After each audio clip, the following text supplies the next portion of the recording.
마이클 샌델의 정의란 무엇인가에 관한 이론을 바탕으로 흥미로운 이야기를 소개하려 합니다. 이 이야기는 정의의 복잡 성과사회적 합의의 중요성을 보여주며 우리 사회가 어떻게 작동하고 우리가 어떠한 역할을 해야 하는지에 대한 통찰을 제공합니다.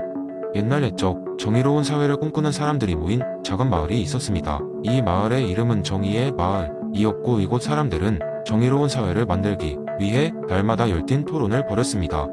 마을의 중앙 광장에서 마을 주민들은 각자의 정의에 대한 관점과 주장을 펼쳤습니다.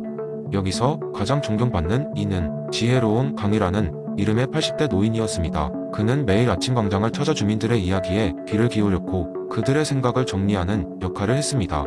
어느 날 정의의 마을에 중요한 사건이 발생했습니다.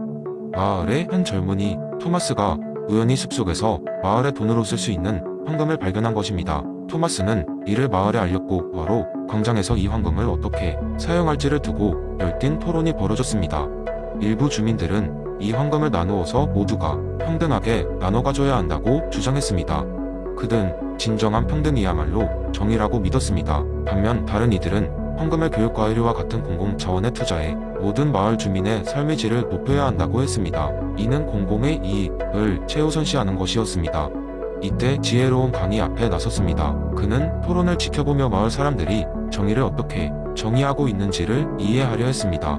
우리가 공정함을 정의하는 방법은 다양합니다. 그러나 여기서 중요한 것은 우리가 단순히 결과를 바라보는 것이 아니라 과정 속에서 무엇이 옳은지를 함께 논의하는 것입니다. 강은 해질 무렵까지 각자의 주장을 경청했고 마침내 모든 주민이 동의할 수 있는 타협점을 제안했습니다. 그는 황금의 일부분은 모든 이에게 공평하게 배분하고 나머지는 교육과 의료에 투자하자고 했습니다. 이렇게 함으로써 개인의 이익과 공공의 이익을 동시에 고려할 수 있다는 것이었습니다. 주민들은 이 제안에 깊게 고개를 끄덕였고 토의 끝에 모두가 합의에 도달했습니다. 이후 정의의 마을은 그들의 협력과 합의의 힘을 통해 더욱 강하고 행복한 공동체가 되었습니다. 이 이야기는 샌델의 주장처럼 효율적이고 평등한 결과를 얻는 것도 중요하지만 무엇보다 중요한 것은 그 과정에서의 도덕적, 윤리적 논의라는 점을 보여줍니다. 또한 정의란 고정된 개념이 아니라 끊임없이 변화하고 발전해야 하는 사회적 계약임을 깨닫게 합니다. 이를 통해 우리는 정의가 무엇인지에 대해 끊임없이 고민하고 시민으로서 적극적으로 참여해야 할 필요성을 상기할 수 있습니다. 정의의 마을 이야기는 우리에게 정의라는 넓고도 복잡한 개념을 현재의 사회적 맥락에서 어떻게 고찰해야 할지를 유쾌하게 알려줍니다. 두 번째 이야기, 옛날 동쪽의 작은 마을에 평화롭게 살고 있는 사람들이 있었습니다. 그들은 소박한 농업 경제를 중심으로 살았고 서로를 돕고 돌보며 행복한 나날을 보냈습니다. 그 마을에는 누구나 사랑하는 숲이 하나 있었는데 이 숲은 각종 과일과 나무로 가득 찬 자연의 보고였습니다. 마을 사람들 모두는 이 숲의 혜택을 누렸습니다. 어느 날 마을에 젊은 철학자 에드윈이 도착했습니다. 에드윈은 젊지만 배운 것이 많아 마을 사람들에게 새로운 관점과 이야기를 전해줄 준비가 되어 있었습니다. 그는 제레미 벤담의 공리주의 이론에 대하여 이야기하기 시작했습니다. 사람들은 그가 설명하는 최대 다수의 최대 행복에 대한 이야기에 매료되었습니다. 마을에는 오래된 전통이 하나 있었는데 해마다 실망잔치를 열어 한 사람의 실망을 마을의 행복으로 바꾸는 것이었습니다. 이 전통에서는 매년 그해 가장 일찍 태어난 아이가 잔치의 주인공이 되어야 했습니다. 잔치 날에는 그 아이의 모든 장난감을 마을 중앙에 모아 사람들에게 나눠주며 아이에게는 나중에 더 큰 보상을 약속했습니다. 그 해에 선택된 아이는 울며 자신이 소중한 장난감들과 작별을 고했지만 마을 사람들은 아이에게 큰 칭찬과 함께 당근 케이크를 주었습니다. 에드윈은 이 전통에서 벤담의 공리주의를 보았습니다.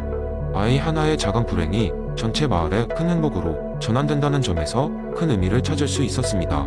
그러나 에드윈은 이야기를 다르게 바라보았습니다.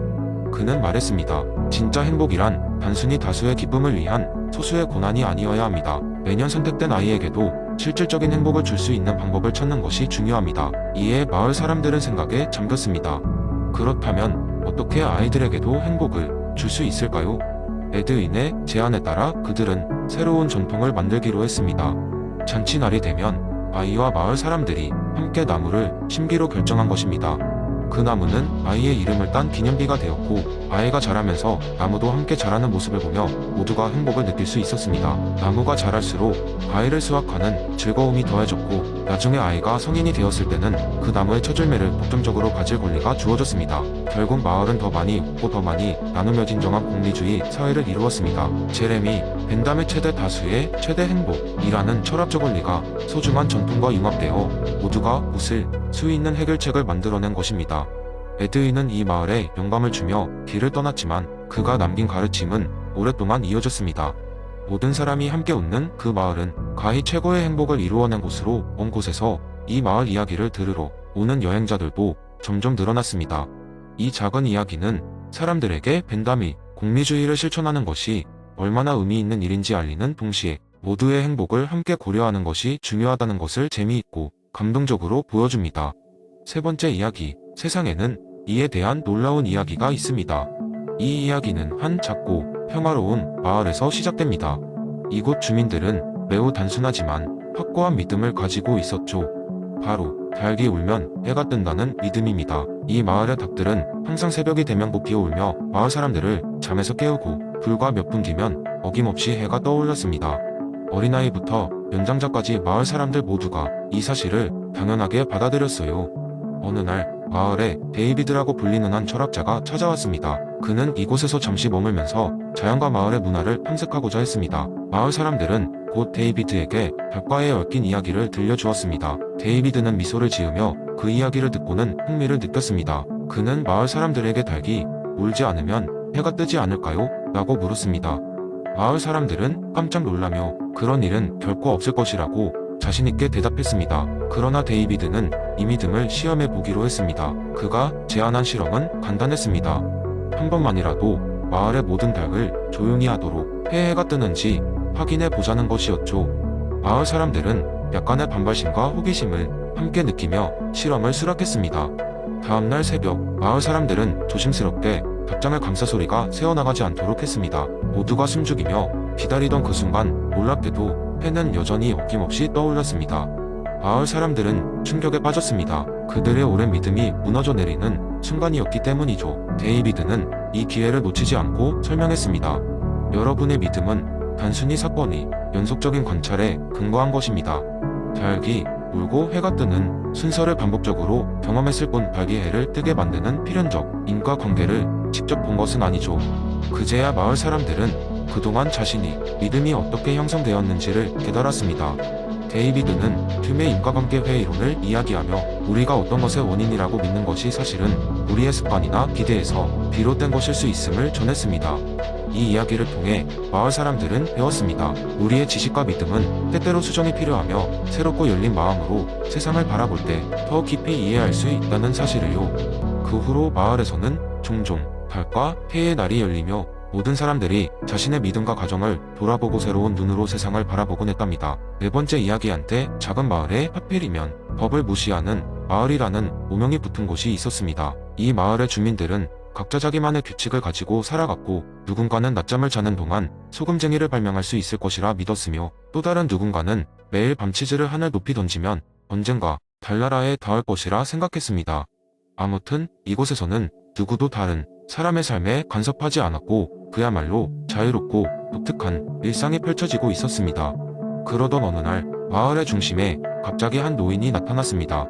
그는 도서관처럼 보이는 수레를 끌고 다니며 모든 사람들이 자신에게 와서 책을 빌려가길 권했습니다. 그의 이름은 아키나스였다지요. 몇몇 사람들은 그에게 호기심을 보였고 아키나스는 저변의 자리를 잡고는 사람들에게 자연법 이야기를 펼쳐 보였습니다. 저기 기장님, 한 젊은이가 다가와 물었습니다. 자연법이란 게 뭐길래 이렇게 요란한 겁니까?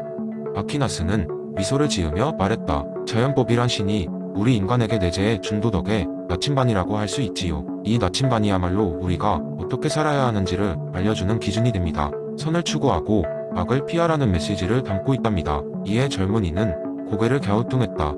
우리 마을에서는 그런 나침반 없이도 잘 살아왔는데요. 그게 무슨 필요인가요? 아키나스는 잠시 생각하더니 그에게 이런 이야기를 들려주었습니다. 마을에서 소문난 두 친구가 있었어. 그들은 항상 함께 다니며 유쾌한 생활을 즐겼지. 어느 날 그들은 마을의 깊은 숲으로 모험을 떠났어.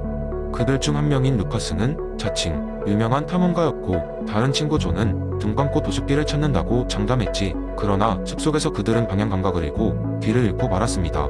하루가 지나도 둘은 마을로 돌아오지 못했고 점점 지쳐갔습니다. 어느 날 밤 루카스는 불현듯 새벽에 별빛에 고개를 들며 말했다.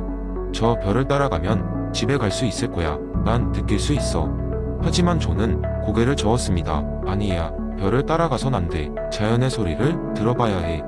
바람의 소리가 우리에게 길을 알려줄 거야. 누군가 잘못된 길을 가면 큰일이라는 것을 알게 되었지요. 그러나 그들은 서로 다른 방향을 택하기로 했습니다. 루카스는 별을 따라가고 존은 바람을 쫓아갔습니다. 두 사람은 얼마 지나지 않아 각자의 길을 걷게 되었지만 아이러니하게도 두 방향은 같은 마을로 향하는 길이었습니다. 아키나스는 말을 맺으며 설명했습니다.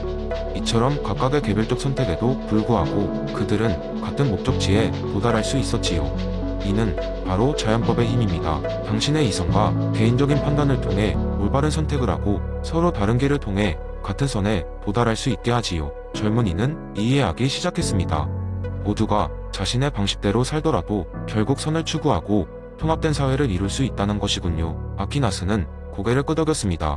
맞습니다. 이게 바로 자연법이 모든 인간에게 주는 메시지입니다. 따라서 우리는 서로의 다름을 존중해야 할 뿐 아니라 공동의 선을 추구하는 것이지요. 이 이야기는 마을 사람들 사이에 빠르게 퍼져나갔고 주민들은 자신들의 자유를 더욱 가치 있게 느끼게 되었습니다. 자신만의 방식으로 살아가면서도 서로의 선택을 존중하며 하나의 공동체로서의 삶을 영위하게 되었지요. 아키나스의 자연법 이야기는 인간 존중과 공동체의 중요성을 깨닫게 해주는 따뜻한 메시지가 되었습니다.